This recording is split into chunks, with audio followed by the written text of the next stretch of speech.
Assalamualaikum warahmatullahi wabarakatuh. Perkenalkan, nama saya Nur Fadillah, NIM 202038622011049. Baik, langsung saja saya akan menjelaskan tentang kepatuhan pajak. Kepatuhan wajib pajak merupakan suatu tindakan yang mencerminkan patuh dan sadar terhadap ketertiban dalam kewajiban perpajakan wajib pajak dengan melakukan pembayaran dan pelaporan atas perpajakan masa dan tahun dari wajib pajak yang bersangkutan, baik untuk kelompok atau modal sendiri, modal usaha sesuai dengan ketentuan perpajakan yang berlaku. Selanjutnya yaitu kepatuhan pajak formal dan pajak material. Kepatuhan pajak formal adalah keadaan di mana wajib pajak memenuhi kewajiban perpajakan secara formal menurut norma perpajakan yang berlaku. Sedangkan kepatuhan pajak material adalah keadaan di mana wajib pajak memenuhi syarat material dengan mengisi SPT tahunan secara lengkap dan dengan sebenar-benarnya sesuai dengan ketentuan yang berlaku. Selanjutnya, faktor yang mempengaruhi pajak. Yang pertama, faktor internal, dan yang kedua, faktor eksternal. Faktor internal adalah meliputi pengetahuan terhadap peraturan perpajakan, kesadaran dan motivasi wajib pajak. Sedangkan faktor eksternal merupakan kurang pelayanan, sarana dan prasarana dan sosialisasi perpajakan. Selanjutnya, pengertian pajak penghasilan atau PPh. Pajak penghasilan adalah pajak yang dikenakan atas objek pajak penghasilan sebagaimana diatur pada Undang-Undang Pajak Penghasilan. PPh atau pajak penghasilan adalah pajak yang dikenakan kepada orang pribadi atau badan atas penghasilan yang diterima atau diperoleh dalam 1 tahun pajak. Yang mana yang menjadi subjek pajak? Yang pertama, subjek pajak pribadi, yang kedua subjek pajak harta warisan belum dibagi, yang ketiga subjek pajak badan. Objek pajak PPh 25. Objek pajak PPh 25 adalah setiap tambahan ekonomi yang diterima atau diperoleh wajib pajak untuk konsumsi atau untuk menambah kekayaan bagi wajib pajak yang bersangkutan. Selanjutnya itu pajak berdasarkan golongan. Yang pertama, pajak langsung, yang kedua pajak tidak langsung. Pajak langsung merupakan pajak yang harus dibayar atau ditanggung sendiri oleh WP yang bersangkutan dan tidak dapat dialihkan kepada pihak lain. Sedangkan pajak tidak langsung merupakan pajak yang bebannya dapat dialihkan kepada pihak lain. Selanjutnya itu pajak berdasarkan golongan. Yang pertama, pajak subjektif, yang kedua pajak objektif. Pajak subjektif merupakan pajak yang berpangkat pada subjeknya, sedangkan pajak objektif merupakan pajak yang berpangkat pada objeknya, yaitu pajak yang memperhatikan nilai dari suatu objek. Pajak berdasarkan lembaga pemungutan. Yang pertama, pajak pusat merupakan pajak yang ditarik oleh pemerintah pusat dan uang pajak tersebut digunakan untuk biaya pembangunan nasional, bantuan kesehatan dan lain sebagainya. Yang kedua, pajak daerah merupakan pajak yang dipungut oleh pemerintah daerah. Pajak tersebut digunakan untuk melayani kebutuhan pemerintah daerah. Selanjutnya, faktor-faktor yang mempengaruhi proyeksi penerimaan negara sebagai berikut. Yang pertama, menetapkan asumsi kondisi makroekonomi, yaitu produk domestik bruto atau PDB, tingkat pertumbuhan ekonomi, tingkat inflasi year on year, nilai tukar rata-rata rupiah terhadap dolar AS, tingkat suku bunga SPN atau surat perbendaharaan negara.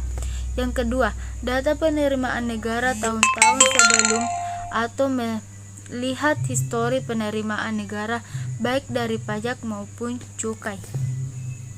Selanjutnya itu pengertian pajak daerah. Pengertian pajak daerah adalah salah satu sumber pendapatan daerah atau APBD yang penting untuk membiayai pelaksanaan pemerintah daerah dan pembangunan. Pajak daerah adalah iuran wajib terutama yang dilakukan oleh wajib pajak, orang pribadi atau badan kepada daerah tanpa imbalan langsung yang seimbang. Pemungutan pajak daerah dapat dipaksakan berdasarkan peraturan perundang-undangan yang berlaku. Selanjutnya itu fungsi pajak daerah. Yang pertama fungsi anggaran, yang kedua fungsi mengatur, yang ketiga fungsi stabilitas, yang keempat atau yang terakhir fungsi retribusi pendapatan. Dan adapun jenis-jenis pajak daerah, yang pertama itu pajak provinsi atau yang kedua itu pajak kabupaten atau kota. Kriteria pemungutan pajak daerah. Yang pertama sifatnya pajak dan bukan retribusi. Yang kedua objek pajak terletak atau terdapat di wilayah kabupaten atau kota yang bersangkutan dan mempunyai mobilitas cukup rendah serta hanya melayani masyarakat di wilayah kota atau kabupaten yang bersangkutan. Yang ketiga, objek dan dasar pengenaan pajak tidak bertentangan dengan kepentingan umum. Yang keempat, potensi pemadai atau hasil penerimaan pajak harus lebih besar dari biaya pemungutan. Yang kelima, berdampak ekonomi positif. Pajak tidak mengganggu alokasi sumber-sumber ekonomi dan tidak merintangi arus sumber daya ekonomi antara daerah maupun kegiatan ekspor-impor. Yang keenam, memperhatikan aspek keadilan dan kemampuan masyarakat. Dan yang terakhir, menjaga kelestarian lingkungan. Pengenaan pajak tidak memberikan peluang kepada pemerintah daerah atau masyarakat luas untuk merusak lingkungan. Selanjutnya itu ciri-ciri pajak daerah. Yang pertama, pajak daerah bisa berasal dari pendapatan asli daerah atau pajak pusat yang diserahkan ke daerah sebagai pajak daerah. Salah satunya namanya PBB, pajak bumi dan bangunan. Yang kedua yaitu pajak daerah hanya dipungut di wilayah daerah yang dikuasainya. Yang ketiga itu pajak daerah digunakan untuk membiayai unsur. Dan keempat, pajak daerah dipungut berdasarkan besaran daerah.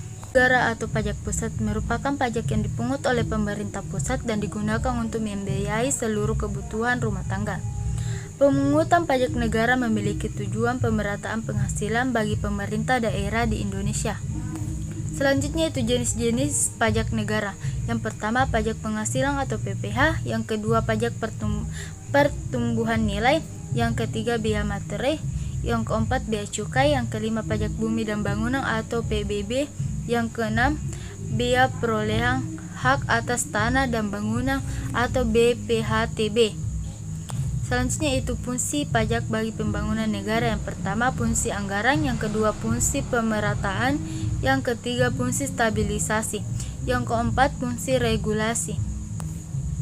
Adapun fungsi pengatur dalam pajak digunakan untuk yang pertama perbaikan iklim usaha, yang kedua perlindungan masyarakat, yang ketiga perlindungan lingkungan, yang terakhir infrastruktur publik. Adapun asas pengenaan pajak, yang pertama asas tempat tinggal, yang kedua asas sumber, dan yang ketiga asas kebangsaan. Adapun pengertian pajak objektif. Pajak objektif adalah jenis pajak yang tidak melihat kondisi wajib pajak atau WP. Namun dalam pajak objektif yang diperhatikan yaitu sifat dari objeknya, di mana pada dasarnya pada objektif ini fokus dalam pengenaannya. Perhatikan objek pajaknya. Contoh pajak objektif yang pertama pajak bumi bangunan atau PBB, yang kedua pajak penjualan atau barang mewah atau PPNBN, yang terakhir pajak pertambahan nilai. Adapun syarat pajak objektif yaitu persyaratan bagi subjek pajak yang menerima atau memperoleh penghasilan atau diwajibkan untuk melakukan pemotongan atau pemungutan sesuai dengan ketentuan Undang-Undang Pajak Penghasilan 1984 perubahannya. Itulah tadi yang sempat saya jelaskan dari materi perpajakan. Kurang dan lebihnya mohon dimaafkan. Wabillahi taufiq walhidayah. Wassalamualaikum warahmatullahi wabarakatuh.